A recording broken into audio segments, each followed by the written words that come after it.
ये आकाशवाणी रायपुर है। प्रादेशिक समाचार बुलेटिन के साथ मैं शुभ्रा भट्टाचार्य।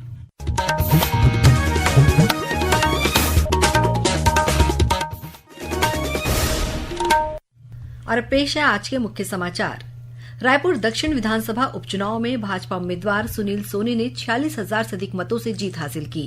भाजपा की जीत के बाद रायपुर स्थित पार्टी मुख्यालय में कार्यकर्ताओं ने मनाया जश्न। मुख्यमंत्री ने कहा कि जनता ने भाजपा सरकार के सुशासन पर मोहर लगाई है। कल सड़क हादसे में घायल हुए कृषि मंत्री रामविचार नेताम की हालत अब खतरे से बाहर। और प्रधानमंत्री नरेंद्र मोदी कल सुबह 11 बजे आकाशवाणी पर मन की बात कार्यक्रम में देश विदेश के लोगों के साथ अपने विचार साझा करेंगे। अब समाचार विस्तार से। रायपुर नगर दक्षिण विधानसभा उपचुनाव में भारतीय जनता पार्टी के प्रत्याशी सुनील सोनी ने जीत हासिल की है। उन्होंने अपने निकटतम प्रतिद्वंदी कांग्रेस प्रत्याशी आकाश शर्मा को 46,000 से अधिक मतों से पराजित किया।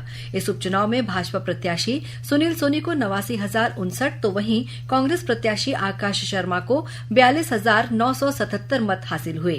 वहीं नोटा में 1,145 वोट पड़े। विजयी प्रत्याशी भाजपा के सुनील सोनी को रिटर्निंग अधिकारी पुष्पेंद्र शर्मा ने प्रमाण पत्र प्रदान किया।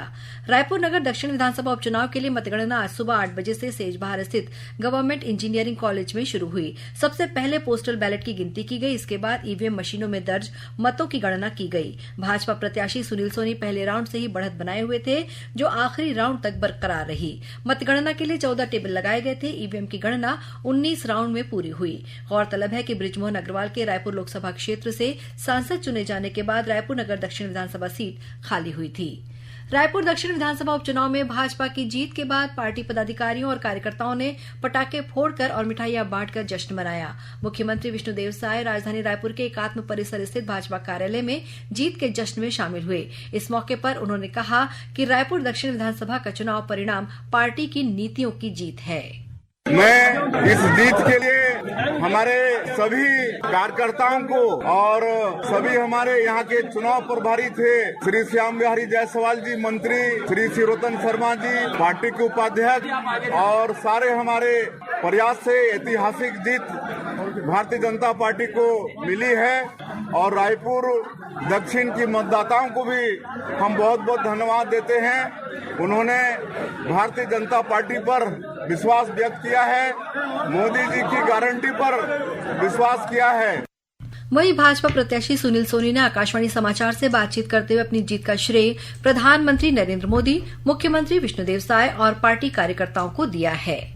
ये जनता की जीत है। जनता ने फिर से जो है भारतीय जनता पार्टी का कमल खिलाया है। हमने विकास के नाम पर वोट मांगा था। आने वाले समय में हम बृजमोहन जी के साथ मिलकर अच्छा विकास करेंगे। मोदी जी की योजना, विष्णुदेव साय जी की योजना और मोदी की गारंटी ये जनता तक के पहुंचे, इसका प्रयास करेंगे और सभी के जीवन में परिवर्तन आए। ये हमारी योजनाओं का मूल सार है, उसको वहां तक के पहुंचाएंगे।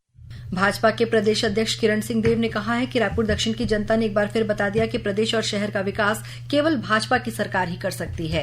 इस बीच महाराष्ट्र और झारखंड में हुए विधानसभा चुनाव के आज हो रही मतगणना के बाद अब तस्वीर काफी कुछ स्पष्ट हो गई है। महाराष्ट्र में भाजपा गठबंधन शानदार जीत की ओर अग्रसर है। अब तक मिले रुझान के मुताबिक 288 सदस्यीय विधानसभा में भाजपा गठबंधन 230 सीटों पर बढ़त बनाए हुए है। वहीं कांग्रेस गठबंधन मात्र 51 सीटों पर आगे चल रहा है, जबकि 7 सीटों पर अन्य पार्टी के उम्मीदवार आगे चल रहे हैं। उधर झारखंड में 81 सदस्यीय विधानसभा में सत्तारूढ़ झारखंड मुक्ति मोर्चा के नेतृत्व वाले गठबंधन जीत की ओर अग्रसर है। अब तक मिले रुझानों के मुताबिक यह गठबंधन 56 सीटों पर बढ़त बनाए हुए है। वहीं भाजपा गठबंधन 24 और एक सीट पर निर्दलीय प्रत्याशी आगे हैं। प्रधानमंत्री नरेंद्र मोदी ने महाराष्ट्र की जीत पर जनता को बधाई दी है। वहीं छत्तीसगढ़ के मुख्यमंत्री विष्णुदेव साय ने कहा है कि महाराष्ट्र विधानसभा में भाजपा गठबंधन की जीत प्रधानमंत्री नरेंद्र मोदी के मार्गदर्शन में महायुति सरकार के कार्यों की जीत है। मुख्यमंत्री विष्णुदेव साय ने आज बिलासपुर में करीब 144 करोड़ रुपए की लागत के अनेक विकास कार्यों का लोकार्पण और भूमि पूजन किया। इनमें Sakri road, Minocha road, sports complex, mini stadium, multi level parking और अरपा नदी के तट पर निर्मित राम सेतु मार्ग शामिल हैं। इस अवसर पर केंद्रीय राज्य मंत्री तोखन साहू और उप मुख्यमंत्री अरुण साव सहित अनेक जनप्रतिनिधि उपस्थित थे। कृषि मंत्री रामविचार नेताम कल शाम हुए एक सड़क हादसे में घायल हो गए हैं। ये हादसा रायपुर बेमेतरा मार्ग पर जेवरा गांव के पास तब हुआ जब कृषि मंत्री कवर्धा से कार्यक्रम में शामिल होने के बाद रायपुर वापस आ रहे थे।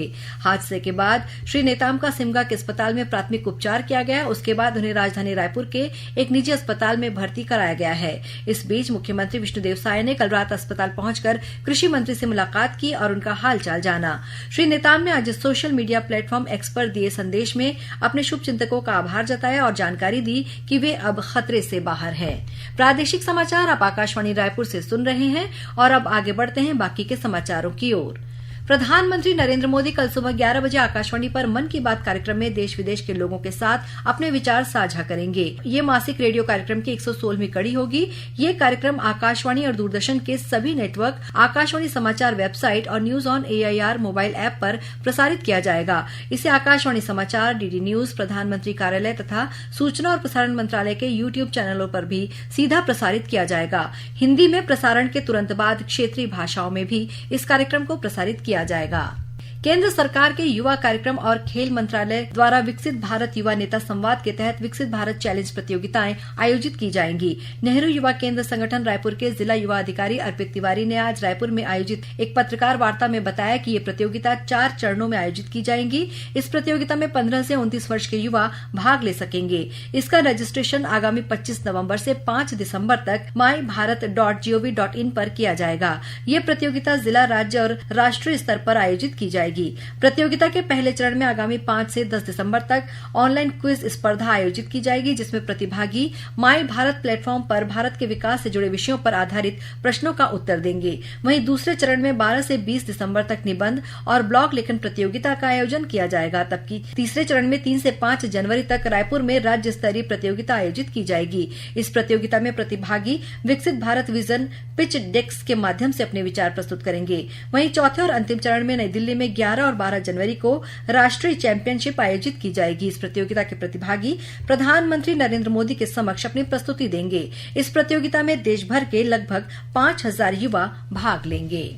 धमतरी जिले के कुरुद निवासी दिव्यांग समाजसेवी और चित्रकार बसंत साहू को हेलेन केलर अवार्ड से सम्मानित किया गया है। श्री साहू को दिव्यांगजनों के अधिकारों की रक्षा और समाज में समान अवसर दिलाने के लिए किए गए अद्वितीय कार्यों के लिए ये अवार्ड दिया गया है। मुख्यमंत्री विष्णुदेव साय ने फोन कर श्री साहू को प्रतिष्ठित हेलेन केलर अवार्ड दिए जाने पर बधाई और शुभकामनाएं दी हैं। उन्होंने कहा कि आपने साबित किया है कि कठिनाइयां केवल मानसिक चुनौतियां हैं। दृढ़ संकल्प से बड़े लक्ष्य को हासिल किया जा सकता है।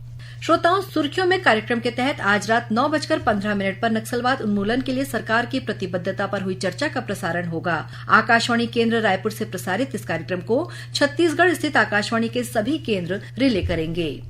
श्रोताओं, कल रविवार को हल्बी और गोंडी बोली में समाचार बुलेटिन प्रसारित किए जाएंगे। ये दोनों बुलेटिन आकाशवाणी केंद्र जगदलपुर से प्रसारित किए जाएंगे।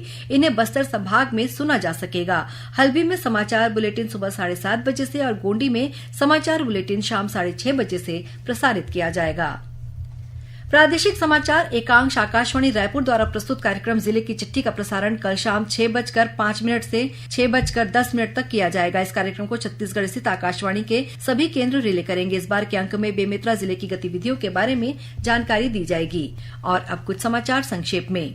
प्रदेश में 21 नवम्बर से नसबंदी पखवाड़ा शुरू हो गया है। कोंडागांव और रायगढ़ सहित विभिन्न जिलों में आज जन जागरूकता रथ को हरी झंडी दिखाकर रवाना किया। एंटी करप्शन ब्यूरो की टीम ने बिलाई स्थित स्मृति नगर चौकी में पदस्थ प्रधान आरक्षक को एक युवक से 10,000 रुपए की रिश्वत लेते रंगे हाथों गिरफ्तार किया है। सक्ती के विशेष न्यायालय ने नाबालिग से दुष्कर्म और उसकी हत्या करने वाले आरोपी को आजीवन कारावास की सजा सुनाई है। ये मामला जैजपुर थाना क्षेत्र के ग्राम चोर भट्टी का था। बिलासपुर में कोनी स्थित ITI के ज्वाइंट डायरेक्टर अवनीश सोनी से अज्ञात आरोपियों ने 3.5 लाख रुपए लूट लिए हैं। घटना की खबर मिलते ही पुलिस की टीम मौके पर पहुंची और शहर के अलग अलग चौक चौराहों पर नाकेबंदी कर आरोपियों की तलाश शुरू कर दी गई है।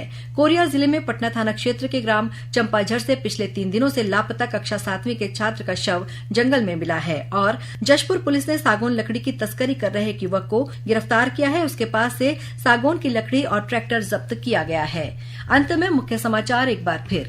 रायपुर दक्षिण विधानसभा उपचुनाव में भाजपा उम्मीदवार सुनील सोनी ने 46,000 से अधिक मतों से जीत हासिल की। भाजपा की जीत के बाद रायपुर स्थित पार्टी मुख्यालय में कार्यकर्ताओं ने मनाया जश्न। मुख्यमंत्री ने कहा कि जनता ने भाजपा सरकार के सुशासन पर मुहर लगाई है। कल सड़क हादसे में घायल हुए कृषि मंत्री रामविचार नेताम की हालत अब खतरे से बाहर। और प्रधानमंत्री नरेंद्र मोदी कल सुबह 11 बजे आकाशवाणी पर मन की बात कार्यक्रम में देश विदेश के लोगों के साथ अपने विचार साझा करेंगे। इसी के साथ प्रादेशिक समाचार बुलेटिन समाप्त हुआ। नमस्कार।